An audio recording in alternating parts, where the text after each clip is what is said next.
کاشف عباسی جو ہے وہ بڑی مزے کی باتیں کرتے ہیں اپنے پروگرام میں. کاشف عباسی کی سٹیٹمنٹ آئی ہے, انہوں نے کہا ہے کہ اگر دیکھا جائے اور جو ہے نظر دوڑائی جائے تو پھر شہباز شریف جو ہے وہ اپوزیشن لیڈر بننے کے بھی قابل نہیں تھے. اگر جو ہے وہ دھاندلی نہ ہوتی اور ان کو سیٹیں بھیک میں نہ دی جاتی تو شہباز شریف اپوزیشن لیڈر بھی نہ بنتے, بلکہ وہ بھی حق پیپلز پارٹی کے پاس تھا. اور شہباز شریف کو ملک کا وزیر اعظم بنا دیا ہے. اور ایک پروگرام میں الیکشن ٹرانسمیشن چل رہی تھی تو پھر ایک اینکر کہتی ہیں کہ کاشف عباسی صاحب, سلمان اکرم راجہ بندہ ان کو صحیح ٹکرا ہے, وکیل ہے جو کہ ان کو ٹف ٹائم دے گا. انہوں نے کہا کہ بندہ ان کو یہ صحیح نہیں ٹکرا, بندہ وہ جو جیل میں بیٹھا ہے نا عمران خان قیدی نمبر 804, وہ ان کو صحیح ٹکرا ہے.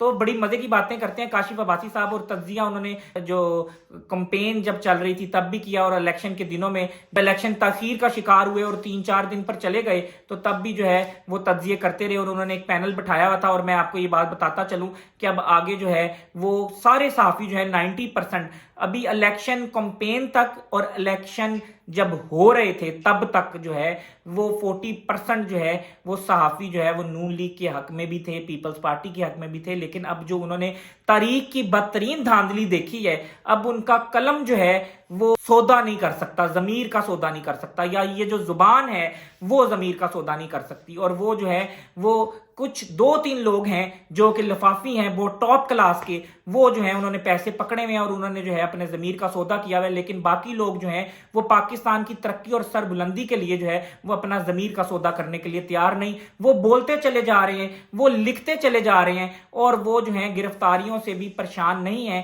جیسے کہ اسد طور, جیسے کہ عمران ریاض خان کو بار بار گرفتار کیا جاتا ہے, ان پر اذیتیں جو ہیں وہ ڈھائی جاتی ہیں, ان پر تشدد کیا جاتا ہے, لیکن وہ پھر تیار ہیں گرفتاری کے لیے صرف اپنی پاکستان کے لیے, اپنے پیارے ملک کی ترقی کے لیے اور اپنے ان بچوں کے فیوچر کے لیے جو ہے وہ قربانیاں دے رہی ہیں. اور ان قربانیوں کو جو ہے ہمیشہ یاد رکھا جائے گا. اور میں آپ کو یہ بات بتاتا چلوں کہ اسد کیسر بھی جو ہے میدان میں آ گئے, اور انہوں نے کہا کہ خیبر پختونخوا سے جو ہے وہ تحریک شروع ہو سکتی ہے, ہمارے لوگوں کو جو ہے وہ رہا کر دیا جائے, ہمارے لیڈر عمران خان کو رہا کر دیا جائے. لیکن اگر پختونوں کی جو ہے تحریک شروع ہو گئی تو پھر یہ پورے ملک کو اپنے لپیٹ میں لے سکتی ہے, اور پھر پنجاب کے لوگ بھی باہر آئیں گے, اور پختون جو ہیں وہ پختون کے آگے جو ہے وہ کوئی کھڑا بھی نہیں ہو سکتا. پختون ایک دلیر قوم ہے, اور پختون اگر نکلی اپنے حق کے لیے تو پھر وہ اپنا حق لے کر رہے گی. ریاست جو ہے وہ ریاست اس عوام سے ہے, ریاست نہ تو جرنیلوں سے ہے, ریاست جو ہے نہ تو ہمارے چیف جسٹس سے ہے, ریاست